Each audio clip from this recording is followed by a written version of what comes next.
The monitors screamed, while a billionaire's baby faded, and 18 doctors stood frozen in a London private hospital that money had built but certainty had abandoned.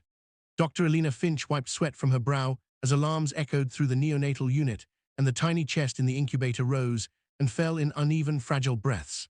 The parents stood behind the glass wall, wrapped in designer coats and raw terror, as specialists argued in hushed voices about rare complications and impossible odds. Every expert had tried everything they knew, and every treatment had failed, and the weight of failure pressed hard on the room. Nurses whispered that this hospital had never lost a case like this, and donors had never been told no. Outside the unit, a small crowd gathered, including cleaners, porters, and staff who had been told to stay quiet and out of the way. Among them stood Malik Carter, a thin 14-year-old black boy in worn trainers waiting for his mother, who cleaned the night floors. Malik watched the chaos with wide, focused eyes as doctors rushed past him without a glance. Someone muttered that this was no place for children like him, and another voice said he should move along. Malik did not move because something in the sound of the alarms pulled at him like a warning he understood too well. He remembered his baby sister gasping for breath years ago in a cramped flat when ambulances took too long to come. He remembered learning to listen to breathing, to count seconds, and to stay calm when adults panicked. Inside the unit, Dr. Finch admitted quietly that they were running out of time, and the billionaire father slammed his fist against the glass, demanding answers his money could not buy. A senior doctor shook his head and said there was nothing left to try, and the words felt final and heavy. Malik stepped closer to the door as guards began to usher staff back, and someone laughed bitterly that even miracles would not help now. Malik spoke up softly, saying he had seen something like this before, and the words barely carried over the noise. A nurse snapped that this was not a place for guesses and told him to wait outside.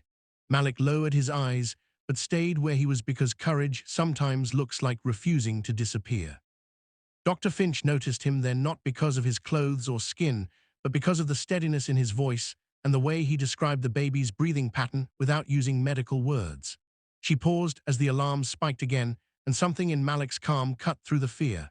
Malik said the baby needed to be turned and stimulated in a specific rhythm he had learned from helping his sister survive.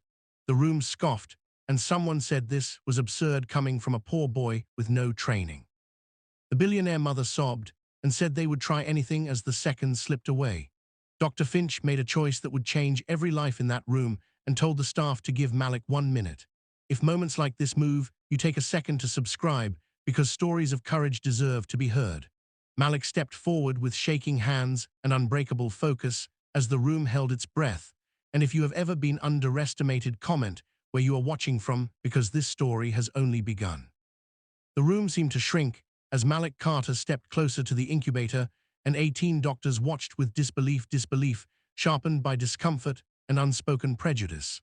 Dr. Elena Finch felt every instinct in her training push back against the risk, yet another instinct, older and rarer, told her this moment mattered.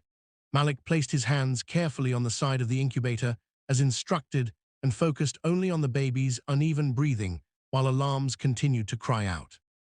A senior consultant muttered that this was reckless, and another whispered that this hospital would be ruined if this went wrong.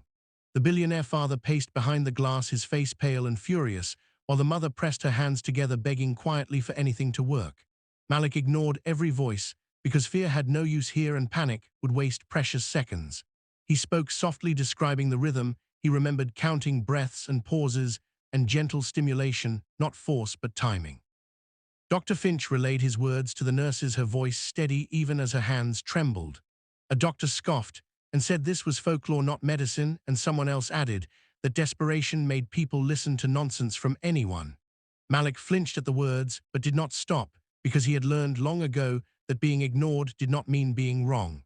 The baby's breathing stuttered again, and a long, flat tone threatened to fill the room. Dr. Finch made a sharp decision and ordered the team to follow the rhythm Malik described. The room erupted in protest, but her authority cut through it like a blade. Malik counted under his breath, his eyes never leaving the tiny chest, as he gently tapped and paused and waited. Seconds dragged like hours, and the only sound was the beeping monitors and Malik's quiet count. Then a small change appeared, a tiny rise in the chest that had not been there before. A nurse gasped and leaned closer, while a doctor demanded recalibration of the monitors. Malik continued the pattern, refusing to rush, refusing to doubt himself. The alarms softened slightly, and the baby released a fragile breath that sounded like a whisper of life. The room froze again, but this time in shock, not despair. Dr. Finch felt her chest tighten as hope crept back in against her will. The billionaire mother cried out and pressed her forehead to the glass as the monitors showed a faint but steady improvement. Some doctors stared at Malik with confusion, others with irritation, because certainty was slipping away. One consultant said it was coincidence, and another said it would not last. Malik spoke again, asking them to keep going for just a little longer. Dr. Finch nodded and told the team to continue despite the resistance. The rhythm held, and the baby's breathing steadied enough to buy time the experts had failed to find. The room buzzed with disbelief and quiet anger because a boy they had dismissed was changing the outcome. If you are watching this and feel your heart racing, take a moment to subscribe, because the next part will challenge everything they believe. Malik finally stepped back, exhausted but standing tall, as the monitors stabilized just enough to silence the alarms. The doctors realized this was no longer about pride or protocol, but about life. Dr. Finch looked at Malik with new eyes, knowing the hardest battle was still ahead. And if you have ever been told you do not belong here, comment where you are watching from, because this story is far from over. The silence that followed the stabilizing monitors was heavier than any alarm had been, because it forced every person in the room to face what they had just witnessed and what it said about them. Dr. Elena Finch stood still for a moment, her eyes fixed on the readings, knowing that while the baby was not yet safe, a door that had been closed by expertise alone had somehow been forced open by experience and instinct. Several of the 18 doctors gathered closer now, not around Malik Carter, but around the machines, as if technology could help them avoid acknowledging the boy who had changed the outcome. One consultant cleared his throat and suggested that they take over again, that the hospital protocol should resume, his voice carrying a sharp edge of wounded pride.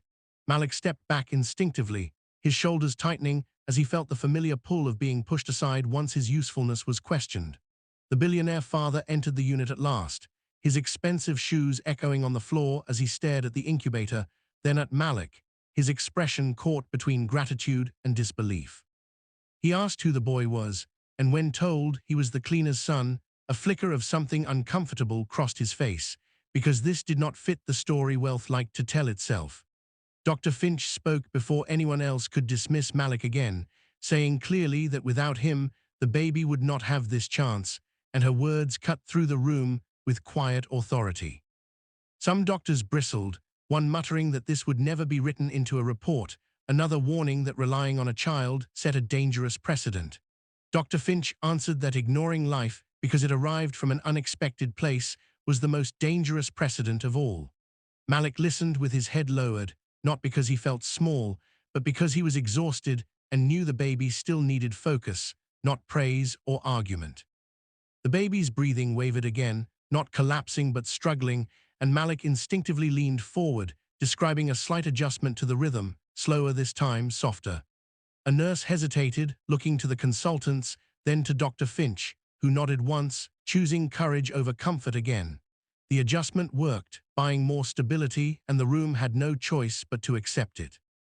The billionaire mother stepped closer, tears streaming down her face, and whispered thank you to Malik, her voice breaking as she realized how close they had come to loss.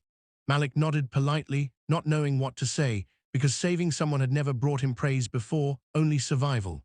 Outside the unit, whispers spread quickly, some staff speaking Malik's name with awe, others with resentment, because miracles make people uncomfortable when they expose bias. Dr. Finch knew the hospital board would ask hard questions and that Malik's presence would be challenged, but she also knew she would not allow him to be erased. She placed a hand gently on Malik's shoulder and told him to stay, because they were not finished yet. If you are still watching and believe truth matters, even when it challenges power, take a moment to subscribe, because what happens next will change more than one life.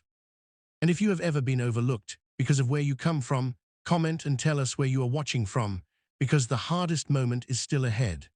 The final hours of the night unfolded slowly as the neonatal unit transformed from a place of chaos into one of fragile hope. and Malik Carter remained quietly at the edge of the room while the baby's breathing grew steadier with each careful adjustment. Dr. Alina Finch coordinated the team with calm authority, blending advanced medicine with the timing Malik had shown them, proving that knowledge does not lose its value when it listens instead of dismisses. One by one, the 18 doctors began to set aside their resistance, not all with grace, but all with the undeniable evidence glowing on the monitors before them. The baby's color improved, the alarms softened into steady rhythms, and for the first time since the crisis began, the word stable was spoken aloud. The billionaire parents stood together now, no longer separated by fear, watching their child cling to life because someone they had never noticed had refused to stay invisible. The father approached Malik slowly, his voice quieter than before, and thanked him in a way that carried the weight of humbled certainty rather than obligation. Malik nodded again, still unsure how to hold praise, because in his world survival rarely came with applause. Dr. Finch spoke firmly to the room, stating that Malik's contribution would be documented fully, not hidden, and that this hospital would confront its own assumptions instead of burying them. Some faces hardened, others softened, but no one argued because the truth had already rewritten the night. As dawn crept through the high windows, the baby released a stronger breath, and the mother let out a sob that sounded like relief finally finding permission to exist. Nurses smiled through tears, and even the most skeptical consultant stood in silence, confronted by the limits of ego. Malik's mother arrived to begin her shift and froze when she saw her son surrounded by doctors, fear flashing across her face until Dr. Finch reassured her gently. She listened as the story unfolded, her hands shaking as she realized that the boy she worried about every night had saved a life that wealth alone could not protect. The hospital board arrived later that morning expecting damage control and instead walked into a reckoning they could not ignore. Dr. Finch insisted that Malik be offered proper training and support, not as charity, but as recognition of potential that had always been there. Malik looked overwhelmed, but something new settled in his chest, not pride, but permission to imagine a future he had never been allowed to picture. The billionaire father announced a donation that would fund community medical education, admitting publicly that brilliance exists far beyond privilege. As the sun rose fully, the baby slept peacefully, alive because 18 experts had finally listened to one underestimated voice. If stories where courage changes destiny matter to you, take a moment to subscribe, because these lessons deserve to travel far. And if this moment moved you, comment and tell us where you are watching from, because voices from everywhere make these stories stronger. The lesson of this night was simple and unignorable, that intelligence is not owned by status, that racism blinds even the most educated minds, and that saving a life sometimes begins with the humility to listen to those we were taught to overlook.